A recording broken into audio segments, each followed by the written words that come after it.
તો આજનો દિવસ એક્સપાયરીનો દિવસ હતો નિફ્ટીનો અને નિફ્ટીની એક્સપાયરી થોડીક પોઝિટિવ નોટ પર જોવા મળી છે।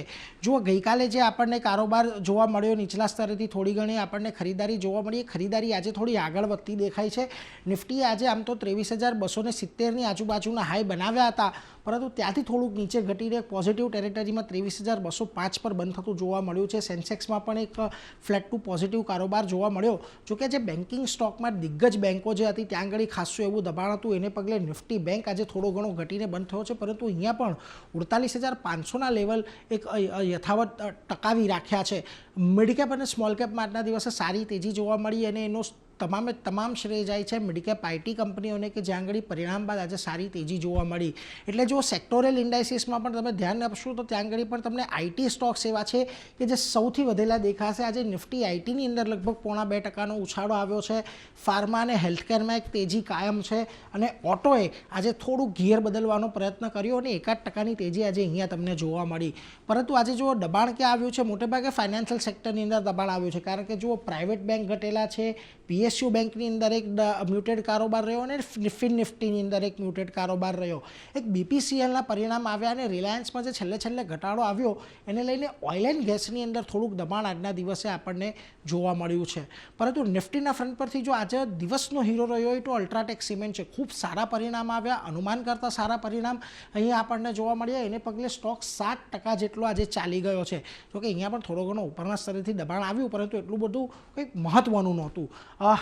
અલ્ટ્રાટેકના સારા પરિણામ આવ્યા એટલે ગ્રાસિમમાં પણ એક સારી તેજી આવી। આજના દિવસે વિપ્રોએ 320ની ઉપર 324ના હાઈ બનાવ્યા હતા, પરંતુ ત્યાંથી થોડો ઘટાડો આવ્યો, દિવસના અંતે લગભગ 3%ની તેજી સાથે આ બંધ થયો છે। અને શ્રીરામ ફાઇનાન્સ આવતીકાલે પરિણામ આવવાના છે એ પહેલાં થોડો ઘણો બુલિશ રહેતો દેખાયો। બીપીસીએલના પરિણામ આવ્યા અને આજે ત્યાં ઘટાડો આવ્યો અને નિફ્ટીનો ટોપ લૂઝર બન્યો છે। લગભગ અહીંયા જીઆરએમ જે છે ગ્રોસ રિફાઇનિંગ માર્જિન એ અનુમાન કરતાં ઓછા જોવા મળ્યા, એને લઈને બજારે આજે થોડીક અહીંયા આપણને 2.5%નો ઘટાડો દર્શાવ્યો। પરંતુ આજે જુઓ તમને Kotak Mahindra bank, HCL Tech આ બંનેની અંદર ઘટાડો આવ્યો અને પાવર ગ્રીડની અંદર તો આજે સતત ત્રીજો દિવસ છે કે જ્યારે અહીંયા ઘટાડા તરફી કારોબાર આપણે જોઈ રહ્યા છીએ। પરંતુ આજનો જે હીરો રહ્યા એ મિડકેપ આઈટી સ્ટોક્સ રહ્યા હતા અને એમાં પણ કોફોર્જનું કાઉન્ટર જુઓ, ખૂબ સારા પરિણામો આવ્યા, મેનેજમેન્ટની કમેન્ટ્રી સારી રહી, 12% જેટલી તેજી આવી। પરસિસ્ટન્ટ સિસ્ટમમાં પણ એ જ પરિસ્થિતિ જોવા મળી, 10.5%ની તેજી આવી।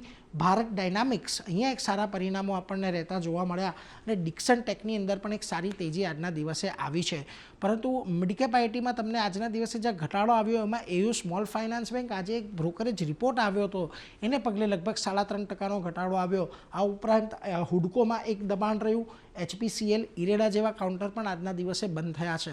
હવે જો આજનું જે નિફ્ટીનું ક્લોઝિંગ છે, બેંક નિફ્ટીનું ક્લોઝિંગ છે, મહત્વનું થોડું એટલા માટે છે કારણ કે નિફ્ટીએ ગઈકાલ કરતાં એક ઉપરના લેવલ પર ક્લોઝિંગ આપ્યું છે, 23,200ની ઉપરનું ક્લોઝિંગ આપ્યું છે। એટલે હવે જે ડાઉનસાઇડ હતી એ અહીંયા નક્કી થઈ ગઈ છે કે 23,100 અહીંયાથી ખાસ મહત્વનો સપોર્ટ બની જશે। બીજી તરફ આજે નિફ્ટી બેંકની અંદર ઘટાડો છે, પરંતુ અહીંયા પણ 39,500 આજના દિવસમાં બ્રેક નથી થયા, એટલે એને પણ એક મહત્વના સપોર્ટ ઝોન તરીકે હવે તમે અહીંયાથી એક્ટ કરી શકો છો।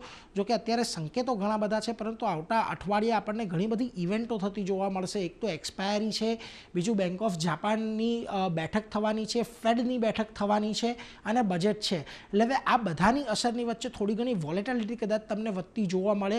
એટલે મહત્વનું એ છે કે આ અઠવાડિયે કે આ એક્સપાયરીના વીકમાં નિફ્ટીએ, બેંક નિફ્ટીએ જે સપોર્ટ ઝોન જાળવી રાખ્યા છે એ પણ આવતા અઠવાડિયે જળવાયેલા રહે છે કે નહીં તેના પર એક ખાસ હવે આપણો ફોકસ અહીંયાથી રાખવાનો છે।